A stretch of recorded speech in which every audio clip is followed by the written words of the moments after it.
Viewers, this is मेरी Baha Imran and you are watching my YouTube channel. Viewers, सबसे पहले channel को सब्सक्राइब करें, वीडियो को लाइक करें, शेयर करें और बेल आइकॉन ऑन करना मत भूलेगा, क्योंकि आज हमें इंडिया से ज्वाइन किया है डॉक्टर अभिषेक मिश्रा जी ने और पाकिस्तान से हमें ज्वाइन किया है मेजर रजा ने। Thank you so much major साहब, thank you so much doctor साहब, आप दोनों के वक्त का बेहद शुक्रिया। बहुत शुक्रिया। आज हम मुख्तलिफ टॉपिक पे बात करेंगे और टॉपिक ये है कि खुजदार में जो स्कूल बस पर अटैक हुआ, टेररिस्ट ने जो अटैक किया, उस पर डीजी आईएसपीआर की जानिब से भी कुछ स्टेटमेंट आई। खुजदार हमला भारतीय इश्तियाल अंगेजी से हुआ, बलोच शनाख्त से कोई ताल्लुक नहीं, डीजी आईएसपीआर एक ये कमेंट उन्होंने पास किया। और उसके अलावा ये पानी के हवाले से भी कुछ स्टेटमेंट पास की गई कि हम भारत का जो है वो सांस बंद कर देंगे, एक ये। और दूसरी जानिब जो हमारे प्राइम मिनिस्टर शहबाज शरीफ हैं, वो इस टाइम विजिट पर है अज़रबैजान और टर्की विजिट पर है। जबकि हम इंडिया में देख रहे हैं कि इंडियंस जो हैं वो टर्की और अज़रबैजान का जो है वो बाइकॉट कर रहे हैं, और उसके बाद हमारे प्राइम मिनिस्टर वहाँ जा रहे हैं और सुनने में आ रहा है कि कुछ अहम डेवलपमेंट्स भी होंगी। तो सारी चीज़ें डिस्कस करेंगे। तो आगाज़ हम डॉक्टर साहब से करते हैं। डॉक्टर साहब, क्या कहना चाहेंगे हमारे DGISPR की जानिब से जो स्टेटमेंट्स आई, उस पर आप क्या राय रखते हैं?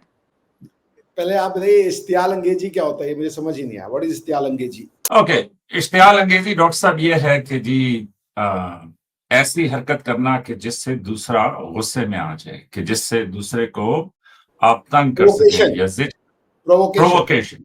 Yes, provocation. तो पाकिस्तान में जो सिक्योरिटी फोर्सेस हैं प्लस जो गवर्नमेंट ऑफ पाकिस्तान है, उनकी अब ये कंसिडर्ड ओपिनियन पहले भी थी, लेकिन पहले जो है वो इसको स्क्वेयरली किसी के ऊपर डाल नहीं रहे थे। वो अपनी स्टेटमेंट्स में डायरेक्टली इनडायरेक्टली इंडिया को मुतनब्बे कर रहे थे कि जनाब बलूचिस्तान में आप ये जो बलूचिस्तान लिबरेशन आर्मी या बलूचिस्तान नेशनल फ्रंट या बलूचिस्तान नेशनल आर्मी, मतलब इन लोगों को सपोर्ट ना करें। आप बलूचिस्तान में जो इंटरफेरेंस कर रहे हैं उससे पाकिस्तान में निहत्ते लोगों की जानें जो है वो खतरे में है। तो इस वजह से जो है पाकिस्तान डायरेक्टली या इनडायरेक्टली मुतनब्बे कर रहा था। लेकिन जब से ये पहलगाम का वाकया हुआ और उसके बाद जब से ये जो है क्या कहते हैं उसको, पाकिस्तान और इंडिया के बीच में ये जो जंग हुई, 3.5 दिन की या 4 दिन की जो जंग हुई, तो कुछ लोग उसको मिनी वॉर कहते हैं, कुछ लोग उसको स्कर्मिश कहते हैं, लेकिन स्कर्मिश नहीं थी, ये एक वॉर तो थी। अच्छा, अब उसके बाद से गवर्नमेंट ऑफ पाकिस्तान ने सिक्योरली, मतलब जिसको कहते हैं ना कि बगैर किसी बहस के उन्होंने ये जिम्मेदारी जो है इसको स्क्वेयरली डाल दिया हिंदुस्तान के ऊपर। और अब बलूचिस्तान में जो टेररिस्ट एक्टिविटी है उसको वो फितनतुल हिंदुस्तान कह रहे हैं। नंबर 2, DGISPR ने अपनी एक प्रेस कॉन्फ्रेंस के दौरान आपके हाजिर सर्विस मेजर्स, कर्नल्स और लोअर रैंक्स के जो ऑफिसर्स हैं उनकी डायरेक्ट बातचीत जो है वो उन्होंने सुनवाई है, कि जिसमें वो अपने एक ऑपरेटिव को, कि जो पाकिस्तानी नेशनल है, उसको वो हिदायत दे रहे हैं कि जनाब आप किसी अड्डे के ऊपर ये जो है डिवाइस जो है वो लगा दें, आप फलां जगह के ऊपर अटैक करवा दें और फलां। और ज्यादा इसमें जो तशवीशनाक या अफसोसनाक बात है वो ये है कि 2 दिन पहले खुजदार में एक स्कूल बस के ऊपर अटैक हुआ और वो आईईडी ब्लास्ट था, और वो जो ब्लास्ट हुआ उसकी वजह से वहां पे 6 बच्चे जो हैं वो उनकी डेथ हो गई, और बाकी जो तकरीबन 39 या 40 के करीब बच्चे हैं वो इस टाइम पे कुछ जो है वो डिस्चार्ज होकर घर जा चुके हैं, लेकिन कुछ जो है वो अभी भी अंडर ट्रीटमेंट है। तो प्राइम मिनिस्टर भी उसके ऊपर गए और उसके ऊपर जो चीफ ऑफ आर्मी स्टाफ हैं वो भी क्वेटा गए और वहां पे जाके उन्होंने उन बच्चों की इयादत की, और ये बड़ा अफसोसनाक बात है। तो इस वजह से ये जो DGISPR का बयान था, उन्होंने कहा कि जी ये जो भारत कर रहा है ये किसी सूरत भी काबिल कबूल नहीं है, और उन्होंने इसके ऊपर जो है हुकूमत पाकिस्तान ने अपनी क्लियर पोजीशन ले ली है, क्योंकि इसमें एक फैक्ट है, और फैक्ट ये है कि बलूचिस्तान की जो मूवमेंट है या बलूचिस्तान की जो भी आप उसको BLA कहें, BRA कहें या जो कुछ भी कहें, वो डॉक्टर साहब बगैर किसी बैरूनी स्पॉन्सरशिप के सस्टेन ही नहीं कर सकती। मतलब वो 2 दिन नहीं चल सकती। अगर आप कहें कि जी वो 15 दिन चल जाए तब भी बड़ा मुश्किल है। उनके जितने कहने को स्पॉन्सर्स हैं वो सब के सब, मतलब अब उसमें चाइना तो उसको स्पॉन्सर कर नहीं रहा, ईरान को उसको स्पॉन्सर करने की जरूरत नहीं है, बांग्लादेश तो उसको स्पॉन्सर कर नहीं रहा। तो रहते हैं कि या कोई मगरबी कुव्वत है तो या फिर हिंदुस्तान है। और जितनी इन्वेस्टिगेशंस हुई हैं, जितनी तमाम चीजें उन्होंने फिगर आउट की हैं, उसके मुताबिक ये स्क्वेयरली हिंदुस्तान है। तो इसीलिए अब उसको उन्होंने क्लियरली फितरत हिंदुस्तान कह दिया। और ये जो स्कूल बस का वाकया हुआ है, इसके बाद से तो गवर्नमेंट ने क्लियर पोजीशन ले ली है कि जो भी उनके परपेचुएटर्स हैं, जो भी उनके स्पॉन्सर्स हैं, या जो भी लोग इसके अंदर इन्वॉल्व हैं, तो उनके साथ सख्ती से निपटा जाएगा। और साथ ही साथ कि जो बलोच नाराज फैक्शंस हैं, उनके साथ जो है वो बातचीत और वो बाकी चीजें की जाएंगी। लेकिन जो लोग दहशतगर्दी पे उतरे हुए हैं, या जो लोग इस मिलिटेंसी को सपोर्ट करते हैं या इसकी मजम्मत भी नहीं करते, तो उनके साथ जो है वो गवर्नमेंट किसी तरीके से भी बातचीत करने के लिए तैयार नहीं है। मतलब उनके साथ तो उसी तरह निपटा जाएगा जिस तरह किसी क्रिमिनल के साथ निपटा जाता है। लेकिन पॉलिटिकल प्रोसेस के साथ साथ गवर्नमेंट जो है, लेकिन गवर्नमेंट का ये और बहुत सारे इसके अंदर शवाहिद नहीं है, लेकिन आगे चल के बात करेंगे। लेकिन गवर्नमेंट ऑफ पाकिस्तान ये समझती है कि ये जो स्पॉन्सरशिप है ये हिंदुस्तान की है। और बड़ी माजरत के साथ आपके जो सिक्योरिटी एडवाइजर्स हैं, जो आपके रॉ के लोग हैं, उन्होंने 2-3 दफा ये कहा भी है कि जी हम बलूचिस्तान को गर्म कर देंगे। तो बलूचिस्तान गर्म करने का शौक जो है वो बेशक पूरा करके देख लें, तो पहले कामयाब हुआ और ना कामयाब होगा। तो ये है इसकी सारी बातचीत। डॉक्टर साहब, क्या कहेंगे आप हमारे DGISPR के स्टेटमेंट को देखते हुए, उन्होंने जो कहा, और उसके अलावा पानी के मसले पर भी कहा कि अगर पानी ना मिला तो हम भारत की सांसें रोक देंगे। इस पर आप क्या राय रखते हैं? ठीक है जी। DGISPR की देखिए, मैं बार बार कहता हूँ दोनों मेजर साहब की प्रश्न का जवाब देता हूँ, आपके भी प्रश्न। DGISPR आपके क्या कहते हैं, हम उसको बहुत सीरियस नहीं लेते, बिकॉज हमें पता है वो लोकल कंजम्पशन के लिए बोलते हैं। लोकल जो उनका ऑडियंस है, उसका कोई भी ऑडियंस इंटरनेशनल नहीं है, ना ही दुनिया में कोई उनको सीरियस लेता है। तो ठीक है, वो अंडर वो एक सॉवरेन कंट्री है, और सॉवरेन कंट्री होने के कुछ इंसेंटिव्स हैं जिनको वो इनकैश कर रहे हैं। तो वो करे, वो अपने समाज को किधर ले जाना चाहते हैं, वो हमें मतलब नहीं है उससे, क्योंकि वो तो ये भी कह रहे हैं कश्मीर हमारा जुगुलर वेन है, और पिछले कई सालों से बिना जुगुलर वेन के जिंदा भी हैं। तो रही बात की इंडिया ने जो है ट्रीटी जो सस्पेंड करी है, पानी जो रेखा आप मेरी सांसें बंद कर देंगे, कैसे कर देंगे आप हमारी सांस बंद कैसे कर देंगे? ये तो ठीक है, आपने डायलॉग दे दिया। या तो आप कहें कि हम हवाएं रोक देंगे, और हवाएं आपके यहाँ से आती नहीं हो, तो ईस्टर्ली वेस्टर्ली नॉर्थ वेस्टर्ली सारी चलती है, प्रेशर भी आपके वहां से उठता नहीं है, तो कैसे आप बंद करेंगे? न्यूक्लियर वेपन मार के हवाओं को टॉक्सिक करेंगे, उसमें आप भी शामिल हो जाएंगे, उसको तो आप छोड़ दें। तो ठीक है, वो बात लोकल कंजम्पशन के लिए। I have no qualms with that, but there is a lack of candor at this age in his statement. But ठीक है, वो जो कह रहे हैं वो कहते रहे। I have no problem with that. It should not be taken seriously. Major साहब ने कहा कि बलूचिस्तान जी इंडिया करवा रहा है। चले माने इंडिया करवा रहा है, चले मान लें। मुझे पता है कि मेजर साहब was also alluding to the statement given by जो हमारे NSA हैं, अजीत डोभाल साहब, जिन्होंने शास्त्री यूनिवर्सिटी में प्राइवेट फोरम पे जाकर के उन्होंने एक बातचीत की थी। उस समय वो कोई गवर्नमेंटल पोजीशन होल्ड नहीं कर रहे थे, वो just a retired IPS officer, और बहुत डेकोरेटेड है। और we are fortunate to have a national security adviser like mister Doval साहब ने इतना कहा था कि अगर एक और मुंबई होगा तो पाकिस्तान का बलूचिस्तान चला जाएगा, ये कंडीशन थी अगर। अब आप इसमें अगर वाला हटा दो, और आप ये कह रहे हो कि without any cause, without any reason India Balochistan को गर्म करके रखना चाह रहा है, और आपकी तरफ से कुछ नहीं हो रहा है। ये इंडिया प्रोवोकेटिवली कर रहा है, और इंडिया को इससे कोई फायदा नहीं है। उसका एक ही ऑब्सेशन है कि वो पाकिस्तान को तोड़ना चाहता है, बिकॉज और तो कोई रीजन आप देने को तैयार ही नहीं हो। अगर इंडिया बलूचिस्तान को डिस्टेबलाइज कर रहा है, तो क्वेश्चन है वो पंजाब को क्यों नहीं कर रहा?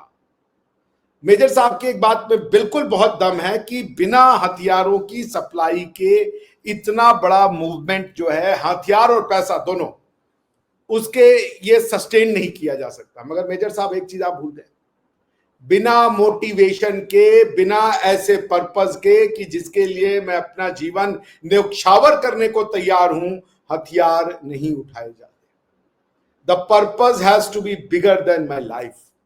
और दुनिया का कोई भी पर्पस कान में उंगली डाल करके भड़का करके नहीं किया जा सकता। और अगर कोई भड़का के कर दे तो वो 5 से 10 साल में आदमी को समझ में आने लगता है कि मामला चल क्या रहा है।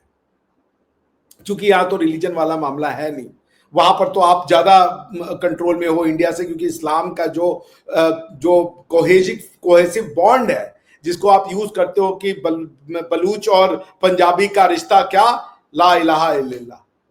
The bottom line is that this doctrine is not holding anymore. Baloch और पाकिस्तानी का रिश्ता क्या, ला इलाहा इल्लल्लाह is not holding anymore. Therefore, अगर आप एक सेंसिटिव बंदे हैं, ट्रांजैक्शंस की एबिलिटी को समझना चाहते हैं, पाकिस्तान का भविष्य सुंदर देखना चाहते हैं, तो फाइंड आउट कि पंजाबी और बलोच का रिश्ता, तेरा मेरा रिश्ता क्या, इसके अलावा क्या है।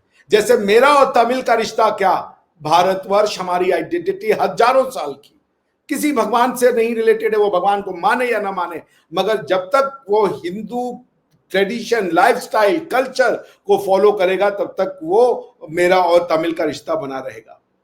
वरना मेजर साहब, मेरा तेरा रिश्ता क्या, अभिषेक मिश्रा का मेजर रजा से रिश्ता क्या, और क्या मेजर रजा का रिश्ता अभिषेक मिश्रा से रिश्ता सिर्फ और सिर्फ इस पे होगा कि तेरा मेरा रिश्ता क्या, ला इलाहा इल्लल्लाह। और अगर अभिषेक मिश्रा ला इलाहा इल्लल्लाह नहीं बोल रहा है तो मेजर साहब का रिश्ता अभिषेक मिश्रा से क्या होगा, दुश्मनी का, बंदूकों का, जजिया का, या गजवाए हिंद का, क्या रिश्ता है हमारा आपका। मेरे हिसाब से हमारा आपका रिश्ता सदियों पुराना है। आप इस खून का पार्ट है, इस डीएनए का पार्ट है, आप उसको रिजेक्ट कर सकते हैं, दिस इज योर चॉइस। सो मेरे आपके रिश्ते के लिए मुझे इससे कोई मतलब नहीं पड़ता कि आप भगवान किसको बना रहे। भगवान यहां कई बार वेद को रिजेक्ट किया, किसी ने तो गौतम बुद्ध बन गए। रिफॉर्म्स यहां कब से होते रहे, कोई हमेशा अपनी आइडियोलॉजी और फिलॉसफी को परपेचुएट करने के लिए और फैलाने के लिए वो फ्री रहा है।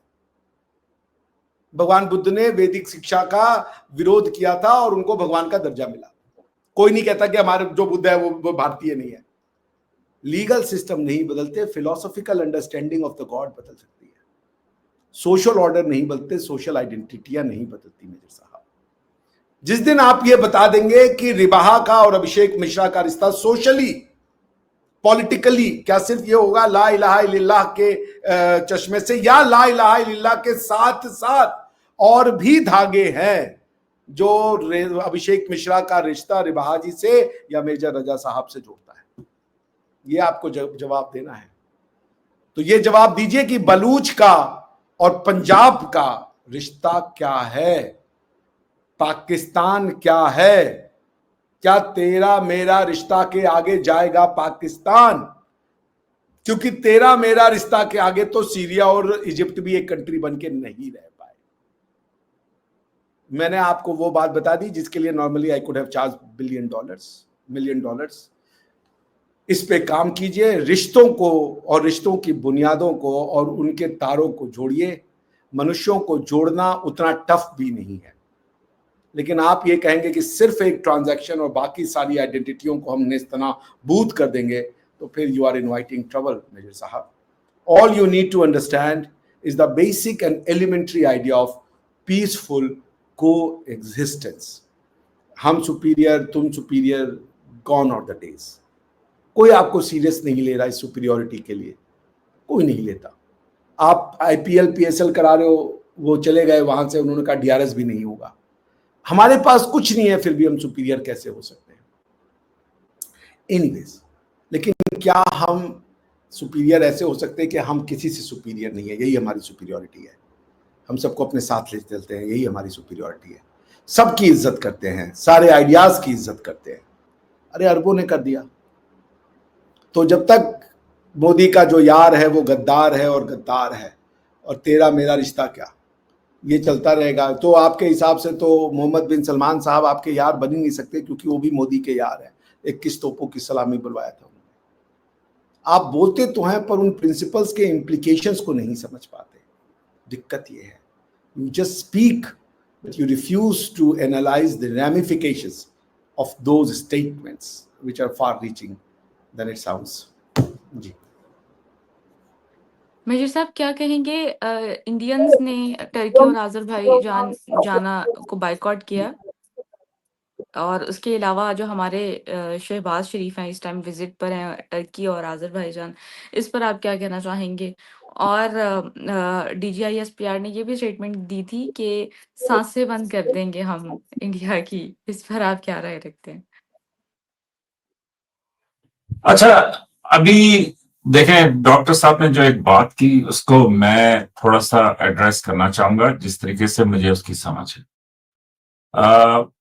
इस बात में कोई शक नहीं है कि जो हिंदुस्तान में रहता है या जो पाकिस्तान में रहता है, हत्ता कि जो बांग्लादेश में, नेपाल में, भूटान में सब जो रहते हैं, उन सब का इस धरती के साथ ताल्लुक है।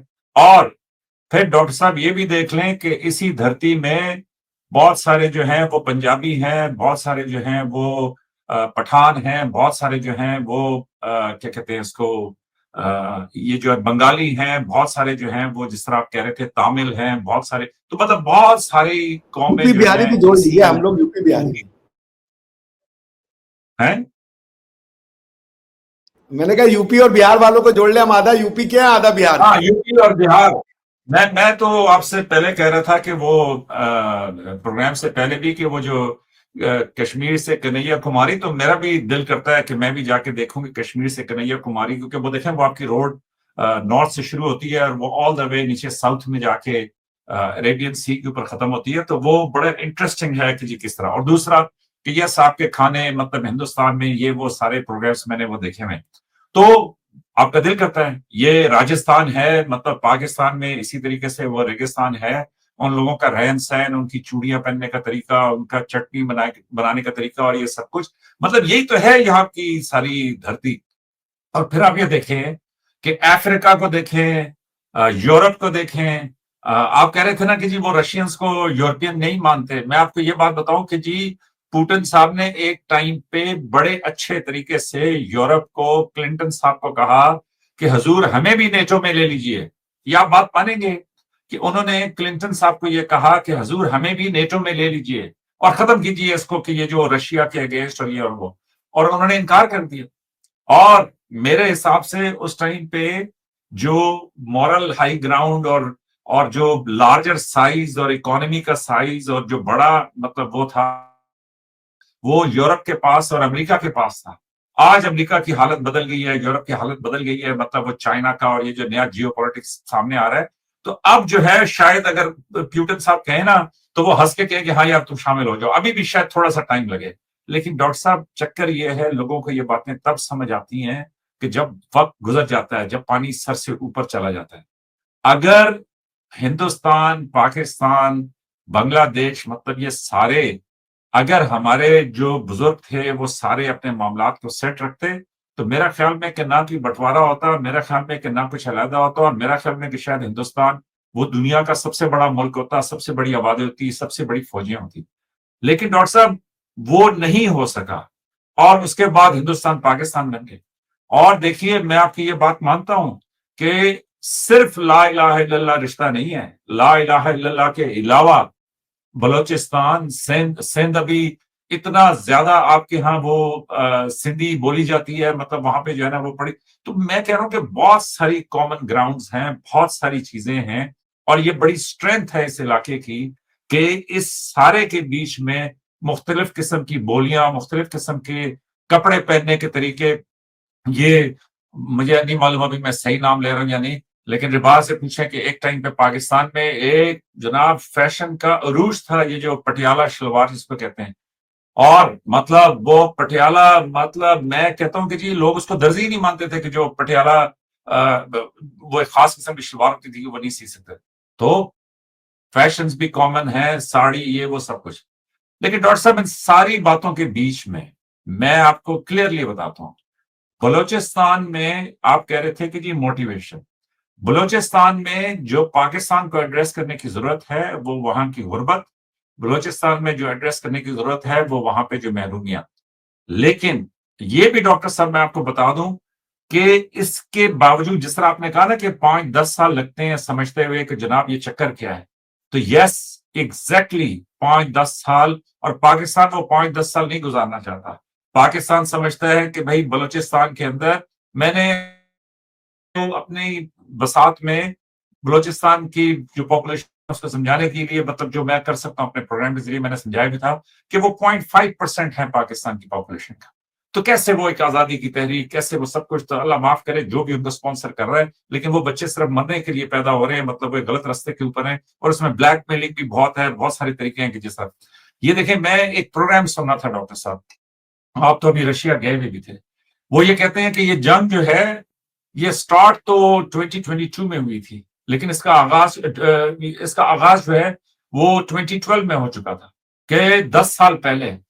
तो मैं आपको सच्ची बात बताऊं कि मैं ये समझता हूं कि इंडिया ने ये जो पाकिस्तान के ऊपर अटैक किया है, इसके ऊपर बहुत सीरियसली गौर करने की जरूरत है। वो इसलिए कि वो जो मैं आपसे कह रहा था कि एक रेड लाइन क्रॉस हुई है, वो रेड लाइन ये क्रॉस हुई है कि जनाब आपने इंटरनेशनल बॉर्डर को, चाहे आप, मैं कहते हैं जी मौलाना मसूद अजहर थे, हाफिज सईद थे, जो मर्जी थे, लेकिन स्टिल कन्विक्टेड क्रिमिनल भी हो, कन्विक्टेड क्रिमिनल हो, वो जेल में बैठा हो, आप उसको बम मार के नहीं मार सकते।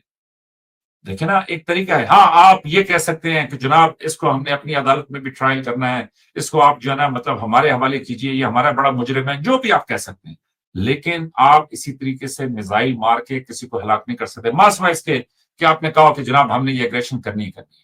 तो मेरी अपनी नजर में हिंदुस्तान और पाकिस्तान में जो लोग थोड़ा सोचते हैं, उनको ये सोचने की जरूरत है कि हजूर 10 साल पहले ये जो यूक्रेन में हुआ था, और मेरा ख्याल में कि उनको सीरियसली सोचना चाहिए कि वहां पे 10 साल पहले क्या हुआ था, उसके बाद किस तरीके से वहां पे सारी काम हुए, और उसके बाद आखिर में वहां पे जो जंग हो रही है, अब वो यूक्रेन और रशिया की जंग नहीं है डॉक्टर साहब, वो यूक्रेन में अमेरिका और रशिया लड़ रहे हैं, वो यूक्रेन में यूरोप और रशिया लड़ रहा है, और रशियन समझा समझा के थक गए हैं यूक्रेन वालों को कि हजूर दूसरों की जंग ना लड़ें, लेकिन यूक्रेन वाले हैं कि जी वो 20 मतलब 10-12 लाख अपने बच्चे मरवा के भी वहां पे एक ऐसा जत्था काबिज हुआ है कि जो इसको जो है ना वो कंटिन्यू करने के लिए मतलब वो उससे बाज आने के लिए तैयार ही नहीं है।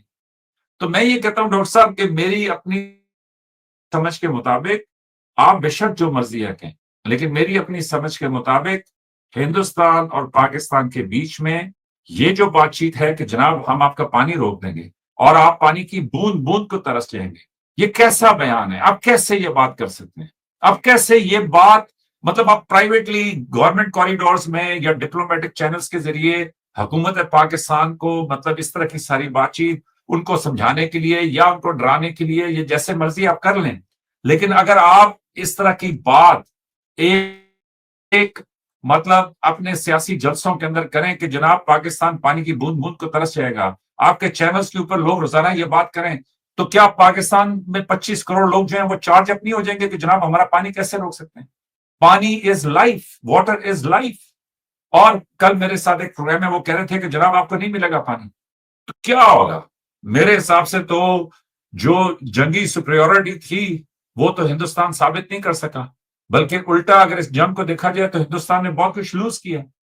तो मेरी समझ के मुताबिक हिंदुस्तान, मुझे नहीं समझ आ रही, सच्ची बात है कि मैं समझने की कोशिश कर रहा हूं कि ये वो किसके इशारे पे कर रहे हैं, क्योंकि मैं जाती तौर पे समझता हूं कि हिंदुस्तान में या तो ये है कि भाई हमें समझ ही नहीं है कि हिंदुस्तान कितना बदल चुका है, वहां पे क्या आ चुका है, वहां पे किस तरह की सोच। ये हिंदुत्व राज की मैं सारी बातचीत सुनता हूं, मैं इसको पढ़ता भी हूं, देखता भी हूं, मैं आपके चैनल्स को भी देखता हूं, लेकिन मेरे हिसाब से हिंदुस्तान में बहुत समझदार लोग भी हैं, और हिंदुस्तान में वो आवाजें कि जो पूरे हिंदुस्तान को मतलब पाकिस्तान को, इस पूरे खत्ते को बेहतरी की तरफ ले जा सकती हैं, मेरा ख्याल में वो आवाजें खत्म हो गई। तो इसलिए जब आप अलल ऐलान कहेंगे कि जनाब हम आपका पानी बंद कर देंगे, तो डॉक्टर साहब मेरा ख्याल में कि फिर उसके बाद हमने इधर क्या करना है, सिसक सिसक के या जी के, या हमने क्या करना है? तो फिर तो आप कहेंगे कि जनाब ये अब आपने किया। तो मेरे मेरे हिसाब से मैं ये समझने की कोशिश कर रहा हूं कि हिंदुस्तान इसमें करना क्या चाह रहे हैं। बांग्लादेश ऑलरेडी आपके मतलब आप उसका नाम नहीं सुनना चाहते, बांग्लादेश आपका नाम नहीं सुनना चाहता है। पाकिस्तान ऑलरेडी आप और हम जो है ना, ये भी पिछले चंद दिनों में जंग कर चुके हैं। नेपाल, भूटान, म्यांमार, और उसके बीच में फिर चाइना को शामिल कीजिए। और फिर बताइए कि मुझे तो समझ नहीं आ रही कि हिंदुस्तान में आपकी लीडरशिप किस तरफ ले जाने की कोशिश कर रही है। मतलब मेरी समझ के मुताबिक कि बांग्लादेश के साथ भी आपका प्राइमरी मसला पानी का ही था। तो या तो ये हो कि जी हिंदुस्तान में खुद पानी की बहुत कमी हो गई है और हिंदुस्तान खुद अपनी जो है ना पानी को बचाने की कोशिश, तो मतलब मेरी समझ से बाहर है कि एक सेन लीडर किस तरीके से ये बात कर सकता है। और जाहिर है कि जब वो ये बात करेगा तो उसका एक ही जवाब है कि जनाब आप हमारा पानी बंद करेंगे, हम आपकी सांस बंद कर देंगे। और फिर डॉक्टर साहब आप ये कह रहे थे कि जी वो कैसे, तो वो मतलब सबको पता है कि कैसे सांसें बंद होंगी। और फिर आप कह रहे थे कि फिर उस हवा में कैसे आप खुद कैसे, तो यस ये नहीं रहेंगे उस हवा के अंदर, उसमें हिंदुस्तान भी पूरा तबाह हो जाएगा, पाकिस्तान भी पूरा तबाह हो जाएगा। लेकिन मुझे समझ नहीं आती कि दुनिया में कोई और लोग नहीं है कि जो इस तरह की बात करते हैं। लेकिन आप एक तरफ तो हमें पूरा दर्स देते हैं कि जी आप समझने की कोशिश कीजिए, मोहम्मद बिन सलमान साहब को समझने की कोशिश कीजिए, आप जो है वो दूसरी, लेकिन साथ आप अमली तौर पे क्या कर रहे हैं? अमली तौर पे आप ये कर रहे हैं कि जनाब आप कह रहे हैं कि जी हम आपका पानी बंद करेंगे। मुझे बताएं कि ये मॉरली आप कैसे कह सकते हैं? ये या तो हो ना कि मैं ये कहूं कि जी आप, मेरा तो नहीं ख्याल, लेकिन मेरा ख्याल में कि जी मुझे नहीं समझ आती कि जी आप किस मुल्क का पानी बंद कर सकते, कोई भी मुल्क कैसे किसी मुल्क का पानी बंद कर सकते, और उसके बाद दूसरे मुल्क के पास ऑप्शन क्या रह जाती। तो मेरे हिसाब से बड़ी बचगाना हरकतें हो रही हैं मेरे हिसाब से। चलो डीजीआईएसपीआर तो आप कह रहे थे ना कि जी अपने लोकल ऑडियंस के लिए ये कर रहे हैं, तो मुझे बताएं कि जी आपके जो प्राइम मिनिस्टर हैं वो कैसे इस तरह की बातें कर रहे हैं। तो मेरी तो समझ में ये बात बिल्कुल नहीं आती। और मेरा ख्याल में हिंदुस्तान के अपने लोगों को फिक्र करनी चाहिए, उनको समझना चाहिए कि भाई ये जो है अभी पहले क्या किया इन्होंने, पहले मोदी साहब के अंदर इन्होंने इतनी हवा भरी है कि जनाब वो ग्लोबल लीडर और सब कुछ, और अब आपके चैनल्स के ऊपर लोग ये कह रहे हैं कि जनाब वो तो ट्रंप साहब को भी नहीं कह सके कि हजूर आप क्या बातें कर रहे हैं, वो तो कोई एक लीडर उनके साथ नहीं खड़ा हुआ, अरबों करोड़ों डॉलर आपने दिए फ्रांस को, फ्रांस आपके साथ नहीं खड़ा हुआ, मतलब कोई भी देश आपके साथ नहीं खड़ा हुआ। तो इसलिए मेरे हिसाब से अब आप वहां पे अपने जो है पार्लियामेंट के लोगों को भेज रहे हैं कि जाओ जाके 34-35 मुल्कों के अंदर बताओ कि जनाब पाकिस्तान ने ये किया था वो किया। तो मेरे मेरे लेकिन वो सारी बातें ठीक है, वो डिप्लोमेटिक है, गवर्नमेंट्स करती हैं, उनका अपना एक तरीकाकार है। लेकिन मेरे हिसाब से हिंदुस्तान में ये जो सोच है कि जी हम पानी बंद कर देंगे और फिर इसका ऐलान करना, मतलब आप कहें कि नहीं जनाब हम मुज़ाकरात करेंगे, हम ये करेंगे, हम वो करेंगे। लेकिन डॉक्टर साहब मेरे लिए सच्ची बात है, मतलब आप एक पढ़े लिखे आदमी हैं, लेकिन मेरे लिए ये समझ से बाहर वाली बात है, क्योंकि डॉक्टर साहब पानी जो है वो हर बंदा समझता है। अब मैं आपको सच्ची बात बताऊं यहाँ पे क्या प्रेशर डेवलप होगा। यहाँ पे मैं कहता हूं वैसे ही पानी बारिशें कम हुई, देखें एक ग्लोबल वार्मिंग का भी फिनोमेना है, दुनिया के अंदर जो है ग्लेशियर्स भी कम हो रहे हैं, हिंदुस्तान, तो मैं ये कह रहा हूं कि वैसे ही तो खामखा एक इंतहाई मतलब सेटल्ड मैटर को एक इंतहाई गलत मतलब और एक अवामी बहस बना दी है। तो यहाँ पे तो बहुत सारे लोग होंगे जो कहेंगे कि जनाब ये जो पानी है मे भी हम खुद जाया कर रहे हैं, लेकिन वो कहेंगे नहीं नहीं नहीं जनाब ये हम नहीं जाया कर रहे, गवर्नमेंट अपनी नाअहली छुपाने के लिए कहेगी कि जनाब ये तो इंडिया ने बंद कर दिया पानी। तो यहाँ पे क्या होगा, एक प्रेशर कुकर डेवलप होगा, उसके अंदर लोग कहेंगे कि जनाब पानी ढूंढो, और पानी अगर वो बंद कर रहे हैं तो उनका इलाज करो। तो आई डोंट नो कि इस तरह की दुनिया में क्यों हिंदुस्तान रहना चाहता है, क्यों पाकिस्तान रहना चाहता है, और पाकिस्तान क्या करे, पाकिस्तान की मजबूरी है। पाकिस्तान मतलब मेरे मेरे ख्याल में कि अब ये भी है कि अब हिंदुस्तान इतना बड़ा मुल्क है, मतलब कौन समझाए ऐसे मुल्कों को कि जी आप किस तरह की बातचीत कर रहे हैं, और फिर आप हैं कि बजिद है कि जी यही एक जो है ना मतलब हमें मोती मिला है, यही दुनिया का सबसे दाना और सबसे हकीम आदमी है, और ये तो क्या पाया उन, मुझे जरा आप समझा सकते हैं कि मोदी साहब ने क्या, what did he achieve, he lost a lot. अगर मैं बिल्कुल न्यूट्रल होके एज ए थिंकर सोचूं तो मेरे हिसाब से Hindustan has lost a lot. और आपको फिक्र होनी चाहिए कि भाई इस तरह की बातचीत, इस तरह की जो है एटीट्यूड, वो हम क्या मतलब शिद्दत जो है वो जवाब में शिद्दत करती है। तो आपका बांग्लादेश के साथ मसला कितना खराब हो गया है, आपका पाकिस्तान के साथ मसला ऑलरेडी खराब था, फिर चाइना के साथ, फिर उसके बाद ये नेपाल। तो मुझे नहीं समझ आती कि जी हिंदुस्तान में क्या सोच प्रवान चल रही है, हिंदुस्तान में वो किस तरफ अपना फ्यूचर देखते हैं। लेकिन मेरे ख्याल में पानी जैसे मामला बहुत डेलिकेट हैं, इनको गवर्नमेंट लेवल पे ऑफिसर्स, मतलब जो टेक्निकल एक्सपर्ट्स हैं, वो तो डिस्कस करें तो करें, लेकिन इसको अवामी मामला बिल्कुल नहीं बनाना चाहिए था। और बड़ी माजरत के साथ कि वो धमकी, वो जो जंग वाली हरकत थी वो भी किसी और तरफ निकल गई, और ये जो धमकी है ये भी मेरे हिसाब से अच्छी नहीं है, और ये बातें भी अच्छी नहीं है। ये रिबाहा ने जैसे यंग लोगों ने यहाँ पे रहना है, इन बच्चों को देखना चाहिए कि भाई ये किस तरह की। तो इसी गर्जा गर्जी में तो मुझे, मेरे लिए अफसोसनाक, मतलब this is a sad part, मतलब वो क्या उसको कहते हैं कि जी ये डार्क टाइम्स हैं, कि इसमें इस तरह की बातचीत और ये सब कुछ, this is not good. Doctor साहब, मेरा आपसे लास्ट सवाल है। एक इंडियंस की जानिब अगर हम देखें तो इंडियंस ने अभी रिसेंट जो है वो टर्की और अज़रबैजान का बायकॉट किया, जबकि हमारे शहबाज शरीफ अभी उधर विजिट पर है। इस पर आप क्या कहना चाहेंगे? फिर वाइंड अप करते हैं। जी आप जी मेजर साहब को काउंटर भी कर सकते हैं। जी जी जी, काउंटर हम किसी को नहीं करेंगे। मेजर साहब को बात समझ में नहीं आ रही, वो बात में समझाने की बात रखूंगा। देखिए, अजरबैजान, तुर्की, मैंने बार बार एग्जांपल दिया, जब तुर्की के ऊपर भूकंप आया था सबसे पहले भारतवर्ष गया था। रही बात इस्लामिक देशों की, जितनी अफगानिस्तान की, सीरिया की, ईरान की मदद भारतवर्ष ने की है उतनी किसी ने नहीं की है। इनके लिए हमने अमेरिका से पंगे तक लिए और अमेरिकन सैंक्शंस के अगेंस्ट में जाके इनके हमने हेल्प की है। तो we don't need to prove our records to the Islamic country. देखिए, इस्लाम का जो फॉर्म भारत में प्रैक्टिस होता है वो इनमिकल है अपनी लोकल एग्जिस्टेंस को लेकर के। मेजर साहब ने सारी बातें बता दी कि मोदी साहब पागल हैं, मोदी साहब आ गए हैं और मोदी साहब जिस खित्ते को ले जाएंगे वॉर की तरफ। मेजर साहब, अगला आदमी आपके प्राइम मिनिस्टर के माँ की, अरे बहन की शादी में या बेटी की शादी में आ गए थे। वो उन्होंने पैर छुए, शॉल गिफ्ट किया, इंडिया गए, उन्होंने गिफ्ट भेजे, आम या जो भी भेजना होता है। यहां पे उनकी बुराई हुई कि तुम चले गए पाकिस्तान, तुम तो पाकिस्तान को ये वो।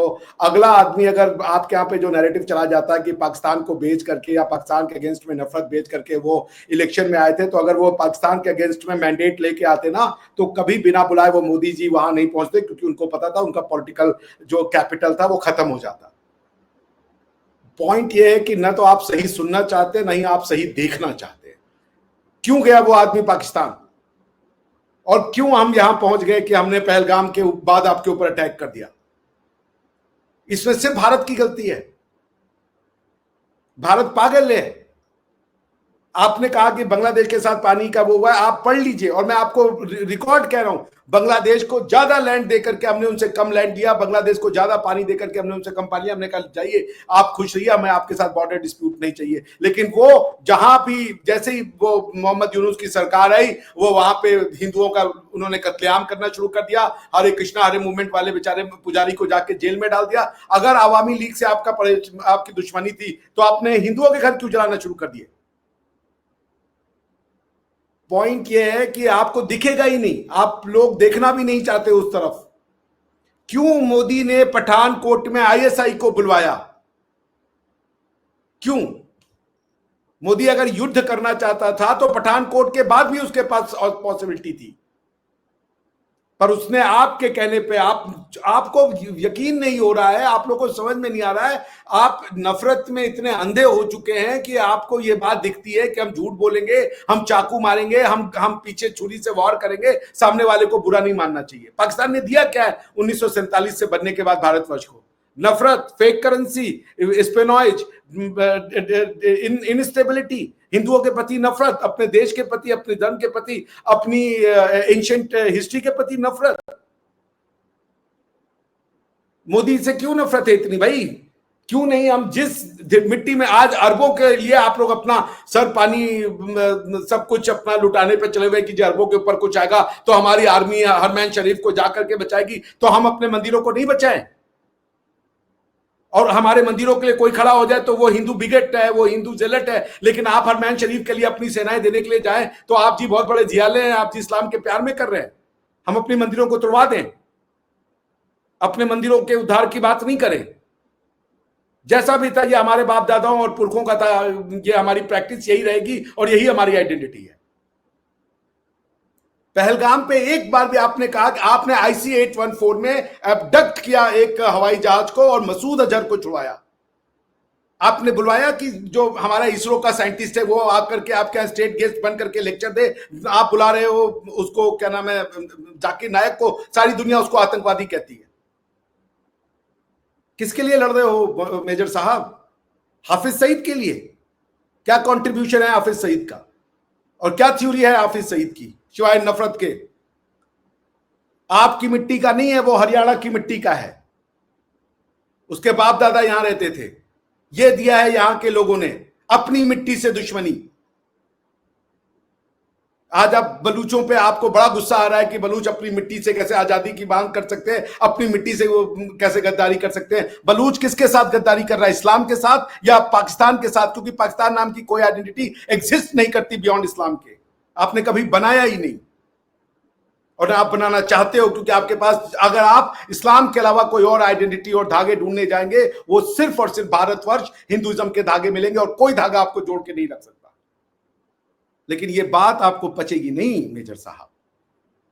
रही बात नेपाल, भूटान और ये जो भी है, एक ईंट नहीं चलती। बॉर्डर फ्री है, फ्री है बॉर्डर। भूटान के साथ बिना पासपोर्ट के जाइए, नेपाल के साथ बिना पासपोर्ट के जाइए, म्यांमार के साथ बिना पासपोर्ट के आप इधर उधर जा सकते हैं। उसके बाद आप जो है चाइना वाला और पाकिस्तान का बॉर्डर खाली छोड़ दीजिए, जहां पे कि हमें ये लिखता है। इंडिया और नेपाल के बीच में पॉपुलेशन यूं एक्सचेंज होती है जैसे आपके अफगानिस्तान के तुर्खान बॉर्डर में जो होती है, बिना पासपोर्ट्स के। मेरे घर में जो आती हैं हेल्प करने, वो नेपाल से आई हुई हैं, यहाँ काम करती हैं। उनका बैंक में अकाउंट खुलना था बिना किसी पासपोर्ट के, उनके लोकल आईडी नेपाल की आईडी पे खुल गया। नेपाल का जो मिलिट्री का हेड होता है वो इप्सो facto by default Indian military का भी हेड होता है। किस दुश्मनी की बात कर रहे हैं आप मुझे बता दीजिए। अगर आपने एक बार भी पहलगाम पे बातचीत की, आपने एक बार भी बातचीत की मसूद अजहर, ये जो टेररिस्ट है, जो यूएन डेजिग्नेटेड टेररिस्ट है, आप इनको सिविलियन कह रहे हो मेजर साहब। हमारी दिक्कत ये, you are saying they are our revered and highly influential civilians.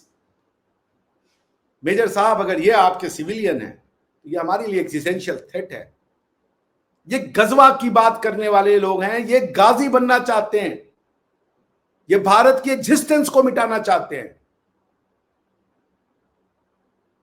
आप, एक समय था, एक आइडियोलॉजीज आई, वो खत्म हो गई।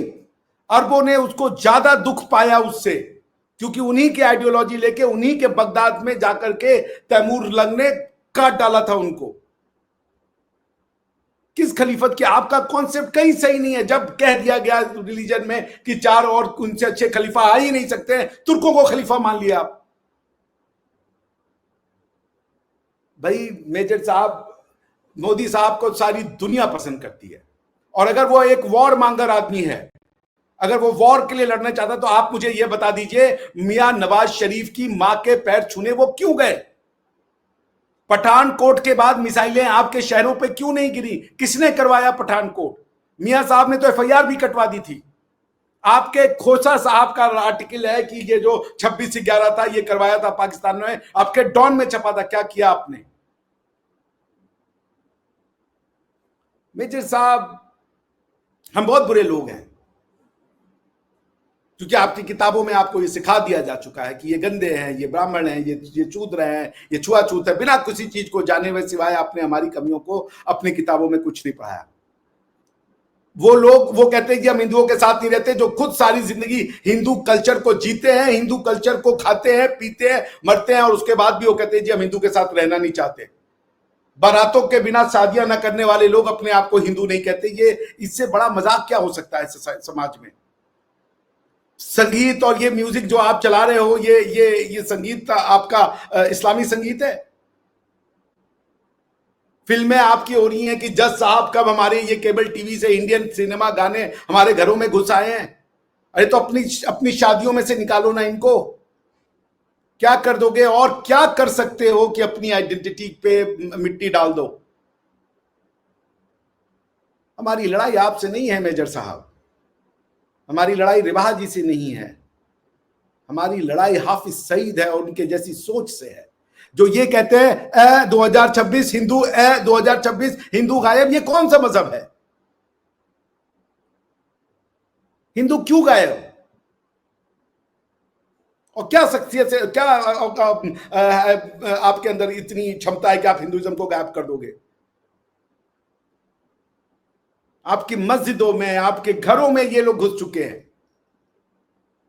क्या जिहाद करना चाहते हैं आप? जिहाद करके आपने नतीजा देख लिया। मुशर्रफ साहब ने कहा जी हमने जी कश्मीर नहीं किया, जी वो लोकल मुजाहिद है। फिर जी किताब लिखी नहीं दी, एनएलआई के लोग थे। या तो आप समझ नहीं रहे। अमेरिकन आपको आपके साथ 7 साल डील किया और अमेरिकन ने कहना शुरू कर दिया their whole world view is India, India must kill India and they are pathological liars. ये आपने अपनी क्रेडिबिलिटी बनाई है मेजर साहब। पैथोलॉजिकल लायर्स का मतलब झूठ बोल रहे हैं, समझ भी नहीं आ रहा है, मानने को भी नहीं तैयार कि हम झूठ बोल रहे हैं। वो दे हैव अमेरिका जैसे झूठे मुल्क ने ये कहा। वो इसी तरह इसी तरह यूनानी, अरे ना, एक यूनानी फिलोसफर ने कहा था कि तमाम यूनानी जो हैं वो झूठे हैं।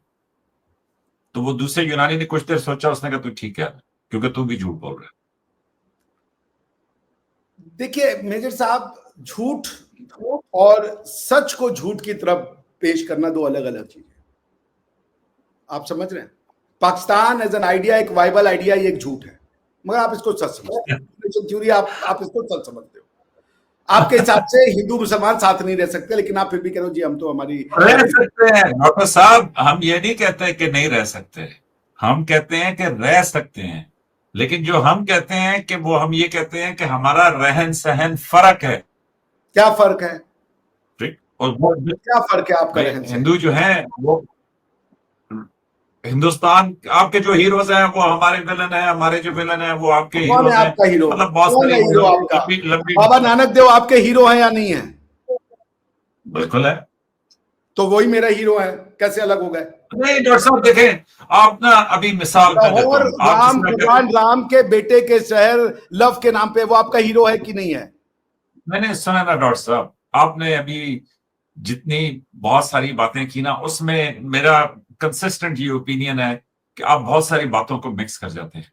अब आप कह रहे हैं ना कि मैंने चंद एक बातें आपकी की। जवाब दीजिए। आपने सारी मुझे कमियां बता दी। ये जो कम्युनिस्टों की थ्योरी आप बता रहे हैं कि प्रधानमंत्री मोदी ऐसे हैं, प्रधानमंत्री वो मोदी वो है, आप मुझे जवाब दीजिए प्रधानमंत्री मोदी लाहौर क्यों गए थे जबकि नवाज शरीफ को आप लोगों ने बाहर निकाल दिया था? उसके बाद भी वो आदमी लाहौर गया, क्यों गया? लड़ाई लड़ने के लिए?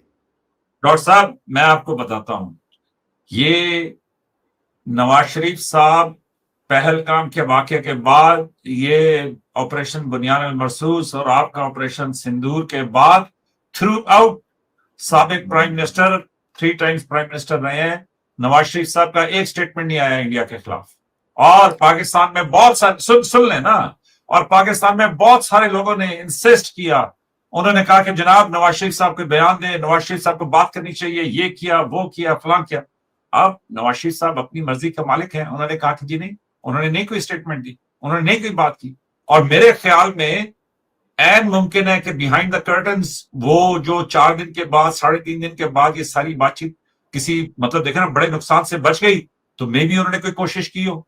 तो देखे, अगर प्राइम मिनिस्टर सुने ना डॉक्टर साहब, अगर प्राइम मिनिस्टर मोदी, अगर प्राइम मिनिस्टर मोदी लाहौर आए थे, प्रधानमंत्री नहीं, आपको क्वेश्चन का जवाब देना पड़ेगा मेजर साहब, ये बहुत इंपॉर्टेंट टॉक है, इससे हमारे आपके बच्चों का भविष्य जुड़ा है। प्रधानमंत्री मोदी क्यों गए थे लाहौर? मैं ये कह रहा हूं कि जी सुन लेना डॉक्टर साहब, मैं कह रहा हूं कि जी अव्वल आपने अपने जोश में कह दिया कि जी मैंने कहा कि प्राइम मिनिस्टर मोदी जो है वो पागल हैं। मैं आपके प्राइम मिनिस्टर के लिए इस तरह के लफ्ज नहीं इस्तेमाल करता। मैं ये जरूर कहता हूं कि मुझे नहीं समझ आई कि उन्होंने क्या किया, ये वो फलाने का। आप सुनिए, आपके प्राइम मिनिस्टर मोदी लाहौर आए, बहुत अच्छी बात है, लेकिन डॉक्टर साहब मैं आपको क्लियरली बताता हूं, मेरे नजदीक ज्यादा आना चाहिए, मेरे नजदीक पीस लविंग आदमी को ज्यादा कायम रहना चाहिए पीस के ऊपर। लेकिन सुने, आप कैसे इग्नोर कर सकते हैं कि वही प्राइम मिनिस्टर मोदी आज ये कह रहे हैं कि जनाब हम इनका पानी बंद कर देंगे। नहीं वो ये कहा कह रहे उन्होंने। हैं। आपने एक मिनट मेजर साहब, मैं आपसे फिर दावा कर रहा हूं, प्रधानमंत्री मोदी का स्टेटमेंट मैं वर्बेटिम कोट कर रहा हूं, इसीलिए मैंने बीच में वो लिखा था। उन्होंने कहा था जो भारत के हिस्से का पानी है वो हम पाकिस्तान को नहीं देंगे। तो हम पहले क्या करते थे कि अपने हिस्से का भी हम लिबरल में आपको छोड़ देते थे कि ठीक है आप ले जाओ। अब उन्होंने कहा कि जो भारत के हिस्से का पानी है वो हम पाकिस्तान को नहीं देंगे। ये उनके रिकॉर्ड है, बाकी यूट्यूबर्स और बाकी लोग क्या कह रहे हैं ये मेरा कंसर्न नहीं है। मेरे प्रधानमंत्री जी कभी भी इलीगल और अनकॉन्स्टिट्यूशनल बात कर ही नहीं सकते, मैं उनको जानता हूं। और एक बात जान लीजिए, अगर वो व्यक्ति बेईमान होता ना, क्योंकि वो हिंदुइज्म के लिए खड़ा होता है इसलिए यहाँ के कम्युनिस्टों का सीना जलता है, क्योंकि वो तो खुलेआम टीवी पे कहते हैं कि जी मनुवाद की किताब तो बहुत बेकार है, मनुस्मृति बहुत बेकार किताब है। लेकिन जब उनसे पूछा जाए शरिया और ये हदीस की किताबें कैसी है, ओ जी इंशाल्लाह, ओ जी ये तो बहुत अच्छी किताब है। ये डुअल फेज से हम लड़ाई लड़ रहे हैं, हमारी लड़ाई आपसे है ही नहीं, क्योंकि हमारी आपकी लड़ाई तलवार पे आएगी, आप इंटेलेक्चुअल लड़ाई लड़ ही नहीं सकते। मैं आपसे फिर कह रहा हूं केजर साहब, आपके पास सारी वही आर्ग्यूमेंट होती है जो यहाँ के कम्युनिस्ट देते हैं। प्रधानमंत्री मोदी अगर इतने वॉर मॉन्गरिंग इंसान हैं, मनुष्य हैं, तो क्या करने गए वो एक काफिर होकर के माता जी के पैरों में क्यों झुके नवाज शरीफ साहब की? मुझे बताएं डॉक्टर साहब, आप उसकी बड़ी दूसरा मिसाल क्वेश्चन देते मेरा हैं। ये है मुझे कि आप बताएं कि ऑपरेशन मदद क्यों लड़ रहे हो? क्या गुजरात में जो मुसलमान मारे गए थे उसमें गुजरात का प्राइम दंगा मिनिस्टर सुन लीजिए क्या है। बिना पहलगाम आप ये ऑपरेशन सिंदूर एक्सेप्ट नहीं कर सकते। भारत में राम मंदिर की मूवमेंट चल रही थी, बाबरी मस्जिद को तोड़ा गया, कार सेवक पूरी भारतवर्ष से अयोध्या जाया करते थे। एक ट्रेन में कार सेवक जो है वो सारे बैठ करके आ रहे थे अयोध्या से गुजरात। गुजरात के एक शहर जिसको गोधरा कहते हैं, वहां पे मुसलमानों ने उस एक जिसमें कि कार सेवक थे उसके दरवाजों को बाहर से लॉक किया, मिट्टी लगाई, आग जला दिया, उसमें पूरा वो लोग जल के भस्म हो गए। यहाँ की सरकारों ने, जो कि उस समय की सरकारें थी, उन्होंने ये साबित करने की कोशिश की कि ये हिंदुओं का काम है, हिंदुओं ने ही अपनी कार सेवकों को जलाया है। जो वो बार बार हर चीज का इल्जाम हिंदुओं पे कर देते, फॉल्स फ्लैग सिर्फ आप नहीं कहते। 26/11 होने के 2 दिन बाद हमारे यहाँ एक बुक लॉन्च हुई थी, उसमें हमारे जो लीडर ऑफ अपोजिशन थे उस समय, वो बड़े मिनिस्टर हुआ करते थे, उन्होंने जाके एक बुक का जो है वो इनॉग्रेशन किया था। उस किताब का नाम था 26/11 आरएसएस की साजिश। ये आरएसएस ने करवाया है, वहां पे ही हमारे यहाँ ये सब शुरू हो गया था। जब गोधरा में हिंदुओं को जला दिया गया, प्रधानमंत्री मोदी जी को 2 दिन हुए थे चीफ मिनिस्टर बने हुए, 2 दिन। प्रधानमंत्री मोदी, उस समय चीफ मिनिस्टर मोदी जी ने कहा कि ये क्या है, वो बॉडी वहां पे आई, लोगों के अंदर गुस्सा हुआ और वो रॉयट हुआ। मोदी जी के ऊपर ये चार्ज लगा कि ये रॉयट को रोक नहीं पाए। 2 दिन के आदमी को क्या एडमिनिस्ट्रेटिव सेंस होती है? और कम्युनिस्टों ने पूरी की पूरी कोशिश की कि इस आदमी को फंसा दिया जाए, लेकिन सारी इंटरनेशनल जो सोसाइटीज थी वो देख रही थी कि इंडिया में क्या हो रहा था। आपको पता है कि आईबी और रॉ ने अलग अलग स्टेटमेंट दिए यहां पे। आपको अंदर की स्टोरी नहीं पता है, हमारी लड़ाई आपसे चल ही नहीं रही है। मैं फिर कह रहा हूं, उस आदमी की सिर्फ ये गलती थी कि वो हिंदू के लिए खड़ा होता है। इस देश में जो हिंदू के लिए खड़ा हो जाए, जो हिंदुत्व की आवाज उतार दे, वो कम्युनिस्टों की आंख में सुझाता नहीं है। वरना अगर तुम्हें बात रिफॉर्म की करनी है, सारे रिलीजन की क्रिटिसिज्म करनी है, तो मैं तुम्हें रिलीजन के डॉक्ट्राइन ला ला के दे दूंगा, जो तुम बता सकते हो कि कहां क्या कमियां हैं। मैंने सारे रिलीजन को दिल से पढ़ा हुआ है। लेकिन नहीं, अटैक सिर्फ होता है और हमारी पहचान पे, क्योंकि ये चाहते हैं। और मैं अभी आपको पढ़वा दूंगा, मार्क्स क्या कहता था कि यहां से जो है एशियाटिक लाइफस्टाइल का खत्म होना चाहिए, और 2 ही फोर्सेज है जो एशियाटिक लाइफस्टाइल खत्म करना चाहती है। मैं उन पर फिर पे जाऊंगा। कोई गलती नहीं थी उस बेचारे की। वो आदमी 2 दिन का चीफ मिनिस्टर था, कोई उसने वो नहीं कहा था। मुसलमानों ने हर उसको शुरू किया था, क्या नाम है, गोधरा के ट्रेन को जलाने का काम। उसको खाली ये गलती थी कि उसने जो है ये स्टेटमेंट नहीं दिया कि ये हिंदू ने करवाया है, ये हिंदुओं का देन है। वरना आपको पता क्या इस देश में क्या क्या हुआ है। मैं डॉक्टर साहब, मेरे लिए बड़ा हैरानकुन है कि वो मुसलमान के जिसको आपकी अपनी साचार कमेटी रिपोर्ट ये कहती है कि उसकी हालत जो है वो दलित से रिपोर्ट एक साजिश है। सच्चर कमेटी रिपोर्ट बना करके यहाँ के मुसलमानों को रिजर्वेशन देने के लिए, क्योंकि आर्टिकल 16 में यहाँ पे लिखा हुआ है कि सिर्फ बैकवर्ड क्लास ऑफ सिटीजन को दिया जा सकता है। आपका कोई मुसलमान बैंकिंग सेक्टर में नहीं है, फाइनेंस इंडस्ट्री में नहीं है। नहीं होना चाहिए। एक मुसलमान है तो उसकी तो ये ख्वाहिश है यहाँ गजवा हिंद कर दे। नहीं होना चाहिए। एक भी मुसलमान, अगर वो अच्छा मुसलमान है तो वो भारत से नफरत करेगा, लेकिन अगर वो भारतीय है तो हम उसका रिलीजन तो क्यों देखें? हम ये डॉक्टर देखेंगे साहब, अगर अगर अगर अगर आप इस तरह बात करते हैं तो फिर तो बात बिल्कुल तय है, और वो तय ये है कि फिर या हिंदुस्तान में मुसलमान बचेगा तो या फिर हिंदुस्तान में हिंदू बचेंगे। ठीक है, हो जाए। अगर नहीं, आप तो यही मुसलमान, कह रहे हैं। आप डू यू बिलीव इन गजवा हिंद? देखें, बात सुने, आप अभी गजवा इस टॉपिक पे रहे आपकी ना कि क्या ईमान का हिंदुस्तान। हिस्सा है या नहीं मेजर साहब, इसको उसको गोल मोल न घुमाएं। बिकॉज अब आप मैं मुसलमान की बात कर रहे हैं, आप डॉक्ट्रिनल बात करेंगे अब मुझसे। आप गजवाए हिंद पे भरोसा करते हैं या नहीं करते? देखें, मैं ये बात कह रहा हूं कि अभी गजवा हिंद को थोड़ी देर के लिए अलग रखें। नहीं नहीं नहीं नहीं नहीं नहीं आपने नहीं, आप डॉक्टर मुसलमान साहब की देखे बात ना, कर रहे हैं। गजवाए डॉक्टर हिंद साहब। आपकी नहीं नहीं, ईमान का डॉक्टर साहब हिस्सा है कि नहीं, मुझे ये सुन लेना, बता दें। डॉक्टर साहब आपको सुन लेना, मुसलमान क्या बनाता है, मैं तो समझना चाहूंगा सुन ना। लेना आप डॉक्टर गजवाए हिंद आपके साहब, ईमान का हिस्सा है, हाँ या ना? डॉक्टर साहब सुन लें। मैं ये कह रहा हूं कि आपने ना अपनी डेफिनेशंस बनाई हुई है, और उन डेफिनेशंस के अंदर आप घुसेड़ देते हैं। आप और मुझे मैं आपसे मुसलमान की बार बार डेफिनेशन बता दीजिए सुन मेजर लीजिए साहब। ना, मैं आपको बता देता हूँ आप मुसलमान कि की बात करते आप हैं, मुझे मैं सुन मुसलमान लें, की मैं डेफिनेशन बता दीजिए। डॉक्टर साहब, आप कहते हैं कि जी 4 से ज्यादा खलीफा नहीं हो सकते, ये आपकी समझ है, मुसलमान में ऐसी समझ नहीं है। हदीस अगर दिखाऊं आप कहते आपको? हैं कि हदीस सुन लेना दिखाऊं? जी डॉक्टर साहब, देखिए जी, अहादीस के ऊपर मैं आपको एक बात बता दूं डॉक्टर साहब, बहुत सारी अहादीस हैं, और बहुत सारी अहादीस जो हैं वो ज़ईफ भी हैं। लेकिन सुन लें, मुसलमानों में खुलफा रहे, मुसलमानों में आपस की लड़ाइयां भी रही, और मुसलमानों में इक्तदार की जंग भी रही। तो अब आप ये कह सकते हैं कि जनाब वो सब इस्लाम है। डॉक्टर साहब, इसलिए मैं आपको कहूंगा कि जी आपने सरफेस लेवल मतलब वो लिया है। अरबों की लेकिन मैं फिर जंग भी में वो इस्लाम का क्या और उपयोग किया, उससे डॉक्टर मेरा साहब क्या देखें, लेना देना? आप अगले कह रहे थे कि जी अगर तुर्की में आप जो अरबी खिलाफत और थी वो तो मुसलमान होने खिलाफत ही के नहीं बीच के थी। फर्क को नहीं समझते तो ये मेरी गलती नहीं है। अगर आप अरबों के और नहीं यहूदियों के डॉक्टर, रिलीजन को नहीं समझते तो ये मेरी गलती नहीं है। मैं आपसे बस इतना पूछ रहा हूं, भारत का मुसलमान मुसलमान होने की क्या वो आइडेंटिटी रखता है? वो क्यों अपने आप को लोकल धरती का पार्ट नहीं मानता? वो क्यों नहीं क्यों मानता अपने वो? मस्जिदों को, भारत की स्थापत्य कला जो कि हजारों साल पुरानी है, अरबों से भी पुरानी है, क्या मस्जिद का कोई डॉक्टर साहब, आर्किटेक्चर हो सकता है? आप डॉक्टर साहब, आप बांग्लादेश में हिंदुओं के कत्ल को अभी थोड़ी देर पहले आप उसके ऊपर गिला कर रहे थे कि जी बांग्लादेश में क्यों हिंदू कत्ल हुए। वो बिल्कुल ठीक है, उन्हें हिंदुओं को नहीं कत्ल होना चाहिए। लेकिन आप मुझे ये बता सकते हैं कि वहां पे तो चलो ठीक है, गवर्नमेंट गई, दूसरी आई, और उसके बीच में ये सारा कुछ हुआ। आप मुझे बता सकते हैं कि आपके इतने जो भागवान प्रधानमंत्री हैं मोदी जी, उनके होते हुए इतने ज्यादा वहां पे क्यों लिंचिंग हुई कि एक पूरी बताइए दुनिया कौन? में अब वो सारी लिंचिंग मुसलमानों ने शुरू की है। सब कुछ सारी मुसलमानों ने लिंचिंग किया। क्यों फ्रांस को अगर जला दिया मुसलमानों ने? क्यों वो एक बात बताइए, बर्लिन की सड़कों पे मुसलमान क्यों अपनी ट्रक से रौंद देता है कोई क्रिश्चियनों नहीं को? है, वो कोई नहीं है डॉक्टर तो साहब, फिर ये कोई आप नहीं कहते हुआ हैं। है, एक कोई मुसलमान नहीं है, की लिंचिंग नहीं हुई है, मैं एक कह रहा हूं मुसलमान डॉक्टर की साहब लिंचिंग नहीं हुई सुन लें, डॉक्टर है, साहब एक ये सब मुसलमान की प्रोपेगेंडा है। लिंचिंग नहीं हुई है, एक मुसलमान की लिंचिंग नहीं हुई है। अगर आप ये झूठ डॉक्टर बोलेंगे तो फिर ये भी हम भी झूठ हिंदुस्तान में बोलेंगे नहीं कि हुई है। कोई लिंचिंग नहीं हुई है। मुसलमान होने के लिए तो हिंदुस्तान किसी की लिंचिंग होती भी नहीं है इस देश में। मुसलमान यहाँ पे लोगों की लड़कियों को भगा के ले जाते हैं, मुसलमान यहाँ पे लव जिहाद करते हैं, ग्रूमिंग गैंग बनाने वाला मुसलमान है। ये है मुसलमान का कंट्रीब्यूशन। कोई जी, दुनिया में ग्रूमिंग आप, गैंग के ऊपर डॉक्टर साहब अगर आपकी आपका सारी पड़ोसी एक इंफॉर्मेशन, मुसलमान हो जाए तो आदमी की डॉक्टर सांसें साहब, ऊपर नीचे हो जाती हैं। डॉक्टर साहब आप सारी इंफॉर्मेशन टिकटॉक से लेते हैं बड़े अदब के साथ।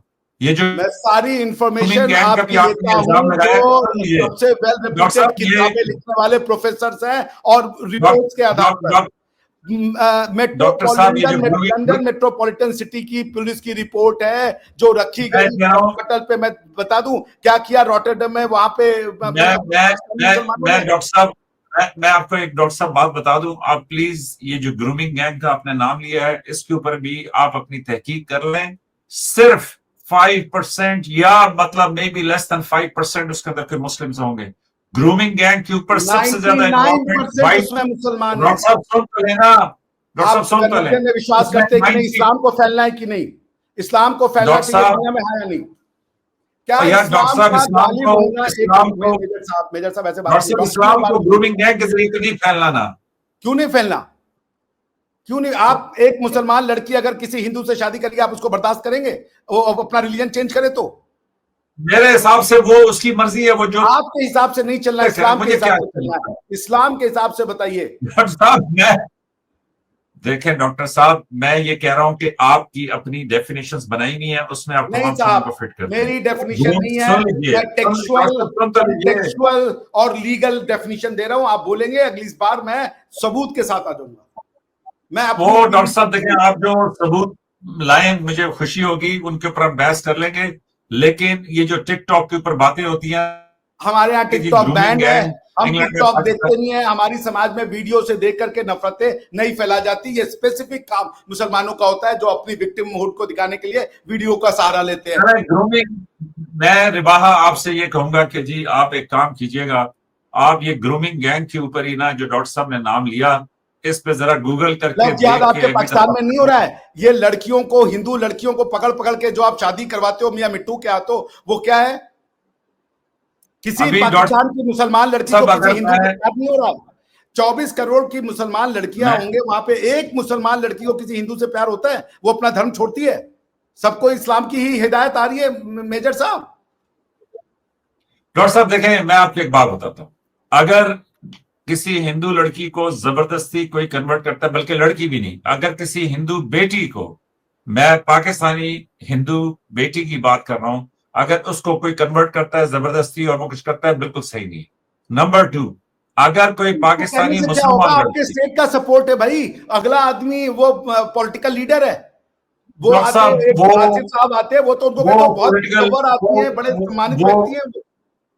डॉक्टर साहब वो पॉलिटिकल लीडर इस टाइम पे जेल में हैं, कभी आप लोग उनके दर्द का रोना रोते हैं, कभी वो दूसरे का रोना रोते हैं। क्या हिंदू लड़कियों को पकड़ के उनकी शादियां नहीं कराई जाती? यही ग्रूमिंग गैंग है। आप चूंकि पावर में है, आप उन बच्चियों को प्यार का डर दिखा करके कि तुम्हारे परिवार को मार देंगे, उस लड़की को प्यार हो जाता है किसी 40 साल के मुसलमान से, और उसको 16 साल।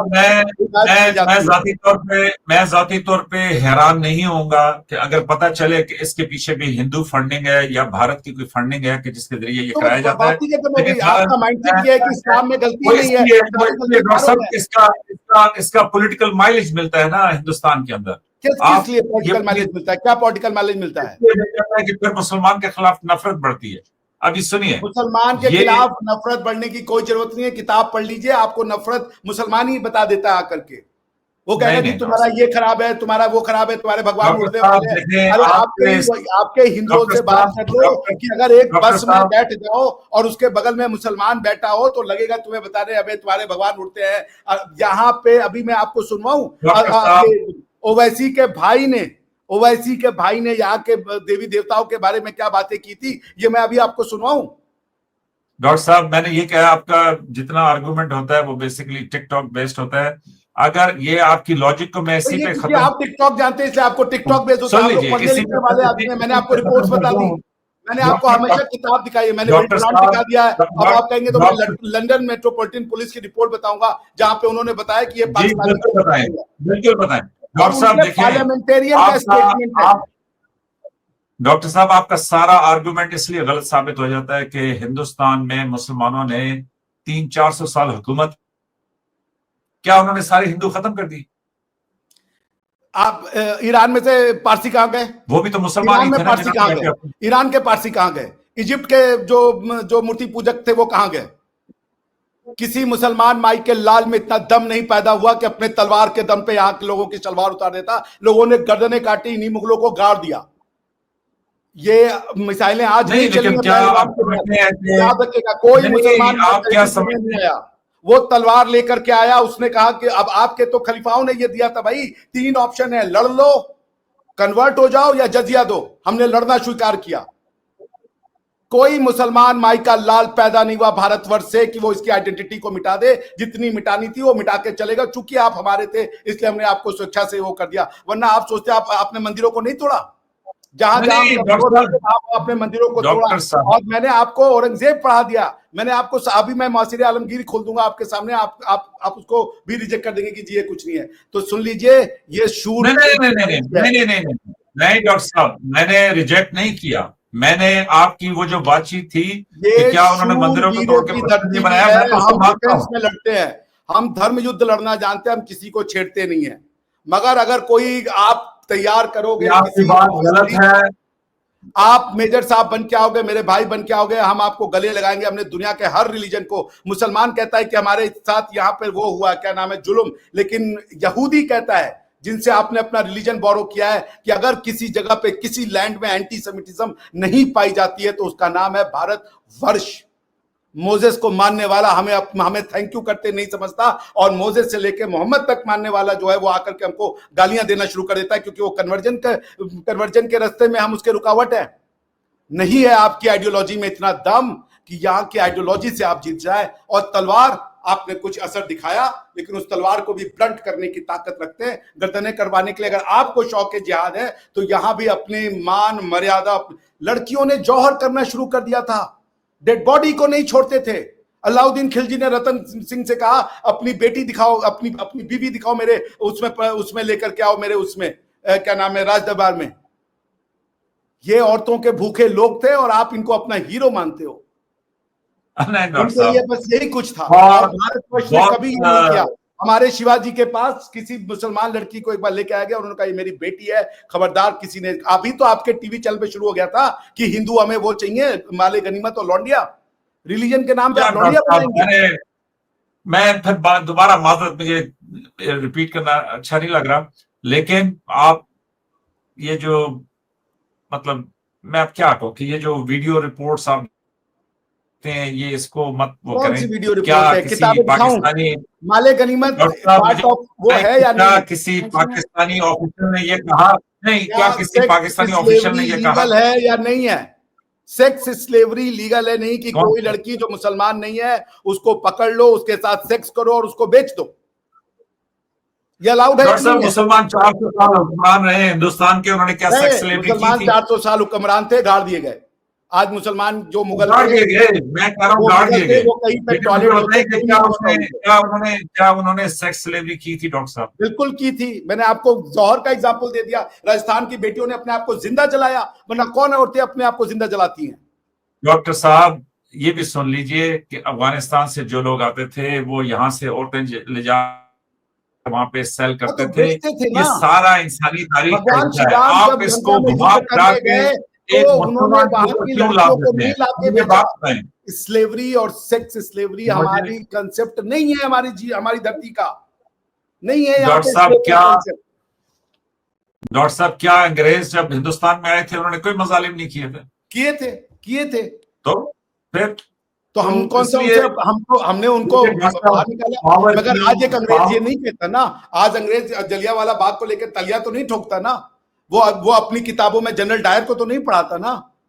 वो तो अपने एम्पायर को ये कहता है कि भाई हमने एक एम्पायर के नाम पे, वो उस एम्पायर के नाम पे हमको ये तो नहीं बोलता ना कि ये घटिया लोग हैं। उसकी किताबों में इंडिया को लेकर घटिया चीजें तो नहीं पढ़ा रही, किया उन्होंने, सबने भी किया। लेकिन हमारा क्वेश्चन ये है मेजर साहब, मेरे लिए क्वेश्चन का जवाब दीजिए।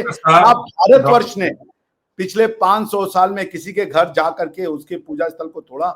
उनकी बच्चियों को उठाया हमारे राजाओं ने, उनको कहा कि तुम्हारा भगवान गलत है? और क्या सबूत है कि तुम्हारा भगवान गलत है? सिर्फ मानने पे तुम्हारा सबूत हो जाएगा कि तुम्हारा भगवान गलत है? ये जो आप बातें कर रहे हैं ना डॉक्टर साहब, ये नामुमकिन सी बातें हैं। देखें, अंग्रेज, सुन लीजिए, अंग्रेज जब हिंदुस्तान में थे तो वो लिखते थे अपने दरवाजे पे कि जी डॉग्स, कुत्ते भी अलाउड और मतलब इंडियंस भी नहीं अलाउड, और उन इंडियंस में हिंदू भी शामिल थे और मुसलमान भी शामिल थे। सुन लीजिए ना डॉक्टर साहब, तो ये जो ऐसा नहीं हो सकता कि आपके राजा जो हैं, जो हिंदू राजा थे, उन्होंने कोई मजालिम ना किया हो। उन्होंने पावर स्ट्रगल रिलीजन के नाम पे नहीं किया। डॉक्टर साहब, पावर स्ट्रगल जब जो पॉलिटिकल किया और उससे हम लड़े, लेकिन उसी यूके में भारतीय प्रधानमंत्री बना, उनके लोगों ने वोट किया, ठीक है। हमने कोई बदला नहीं लिया, हमने कोई ग्रूम नहीं किया वहां की बच्चियों को, क्योंकि हमें पता है बिटिया होती है, चाहे उसका धर्म कुछ। डॉक्टर साहब, जितने आप ये ग्रूमिंग का बार बार नाम ले रहे हैं उसमें बहुत सारे हिंदू भी शामिल हैं, इसलिए इसको छोड़िए। और वो एक अलग टॉपिक है। एक ग्रूमिंग हुई होगी, एक बंदा इंडियन होगा, उसने ग्रूम किया होगा, ये मैं मानने को मैं तैयार कह रहा हूँ, हूँ कि मगर वो हिंदू और मुसलमान के लिए नहीं करता। वो सेक्स परवर्ट होगा, दिमागी रूप से बीमार होगा, उसने वो किया होगा, मैं उसको डिनाई नहीं करता। लेकिन 100 में से 98% पाकिस्तानी मुसलमान थे और उन्होंने सिर्फ इसलिए किया कि ये क्रिश्चियन है। आपको 100 नहीं में पता, से मैं वहां अच्छा जानता हूँ। सुन ये लीजिए, अच्छा माइंड सेट 100 ऐसा है में है कि कि हिंदू की लड़की को कन्वर्ट कर डॉ- दिया, क्रिश्चियन की लड़की को कन्वर्ट कर और दिया। ये डॉक्टर लड़कियों साहब, को सिवाय डॉक्टर सेक्स मेजर करने साहब, के साहब, अलावा डॉक्टर कुछ साहब, समझते ही नहीं है।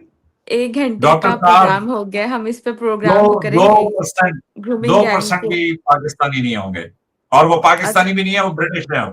98, वाह भाई, एक इंडियन इज अच्छा ऑलवेज एन इंडियन। वो 98% पाकिस्तानी है। और नहीं है, कहिएगा तो अभी सुहेला बिल्कुल गलत। ब्रह्मन, सुहेला मैं कह रहा हूँ ब्रह्मन बिल्कुल होम गलत। मिनिस्टर थी। 98% सुहेला ब्रह्मन 98% होम वाइट, सुहेला ब्रह्मन होम 98%। मिनिस्टर थी, उसका स्टेटमेंट है। एंड जी शी जी, वाज वो प्रीवी हिंदू टू थी। ऑल 90 नहीं, 98% जो है वाइट इंग्लिश हैं। नहीं, 98% पाकिस्तानी 90, मुसलमान है। मैं आपको बता रहा हूँ, मैं आपको बता रहा हूँ ये भी कि आप 98। मैं आपको बता रहा हूँ, डॉक्टर साहब मैंने पढ़ा है, 98% पाकिस्तानी डॉक्टर मुसलमान है साहब उसमें। मैंने इसको डॉक्टर साहब मैंने इसको पढ़ा है, स्टडी किया है, रिसर्च किया है। हाँ, ये आप आपकी सिर्फ शर्त लग गई वीडियो, मेजर साहब। मैं डॉक्टर साहब रिपोर्ट आप लेके वीडियो आऊंगा। के ऊपर बात ध्यान दे रहे अच्छा हैं, ये वीडियो और की वो मैं जो प्रोग्राम रिपोर्ट आपने लेके 1 आऊंगा, जिसको लिखित बयान घंटा में। दिया है, 5 मिनट का हो गया है। आपने लिखित में रिपोर्ट आपने लेके आऊंगा। और आपको जिसका बयान दे मैं रहे हैं, एक वो मिनट, इसको इंडियन करेंगे कंटिन्यू ग्रूमिंग गैंग पार्लियामेंट पर। में दी गई speech is a part of Hindu, record. वो हिंदू माइंडसेट के साथ दी गई पार्लियामेंट थी। के अंदर दी गई स्पीच में अच्छा सुनाऊंगा, हम मैं जिसके ये कह रहा अंदर हूँ ग्रूमिंग गैंग बीबीसी की पर। 98% अपनी रिपोर्ट देखिएगा, पाकिस्तानी बीबीसी, मुसलमान थे, मैं कह रहा हूँ जिन्होंने बीबीसी की क्रिश्चियन अपनी बच्चियों रिपोर्ट को देखिए, बिल्कुल अपना गलत। जो है वो सिर्फ हवस का शिकार इसलिए बनाया नो क्योंकि वो नो, क्रिश्चियन थी। डॉक्टर साहब बिल्कुल गलत। अच्छा आप प्रोग्राम बिल्कुल 1 घंटा 6 बिल्कुल मिनट का हो प्रोपेगेंडा गया है बता रहे हैं। मेजर साहब, आप 2 पार्ट डॉक्टर में साहब। डिवाइड कर देना इसको, अच्छा 30-30 मिनट जी में। मैं लेकिन कह रहा हूँ ऐसा है बिल्कुल। कि मैं आपको पार्लियामेंट की स्पीच सुनाऊंगा, और पार्लियामेंट की स्पीच टिकटॉक की नहीं होती और है, वो यार पार्ट वो ऑफ इंडियन रिकॉर्ड। ओरिजिन की थी ना, उन्होंने तो करनी थी ना, समझे। सुहेला ब्रह्मन अच्छा इंडियन इस ओरिजिन थे यार। अच्छा एक मेरी बात नहीं, सुनिए डॉक्टर साहब, मेजर साहब, चलिए मैं आपको वो इस सुना दूंगा, नाइजल इस फराज को सुना दूंगा। नाइजल फराज तो इंडियन नहीं है ना, वो तो ब्रिटिश है। नाइजल फ्रॉड ग्रूमिंग तो गैंग सबसे के बड़ा टॉपिक झूठा है को। दुनिया का। अच्छा, नाइजल फराज, मैं नाइजल फ्रॉड से बड़ा बोरिस झूठा नहीं है, जॉनसन को उसने सुना तो दूंगा। बर्तानिया का बेड़ा गर्क कर दिया है। ब्रेक्सिट के ऊपर आप कहता है कि जी भाई मैंने वो ये नहीं कहा पॉलिटिकल, था। उनका अंदर का मसला, हमें क्या मतलब है, वो अंदर का उनका पॉलिटिकल डिसीजन है। अच्छा 1 घंटा हमें नाइजल 7 7 बात मिनट फ्रॉड का करना। को मैं प्रोग्राम भी, हो गया ये। नाइजल फ्रॉड को मैं भी कुछ कहूंगा, मेरी वो नहीं सुन वो रहे कोई। दाम देगा, वो अच्छा हम वो इस तो प्रोग्राम देखिए, मैं आपको इस मेजर टॉपिक को साहब हम बता रहा हूँ। सर मेरी बात सुने डॉक्टर साहब, हम इस टॉपिक को हम आगे जो है वो कंटिन्यू करेंगे, ग्रूमिंग गैंग को। इसी कोई टॉपिक्स जो रिपोर्ट्स हैं उस पर बात करेंगे। तो नेक्स्ट प्रोग्राम तक के लिए हमें दें इजाज़त। Thank you so much.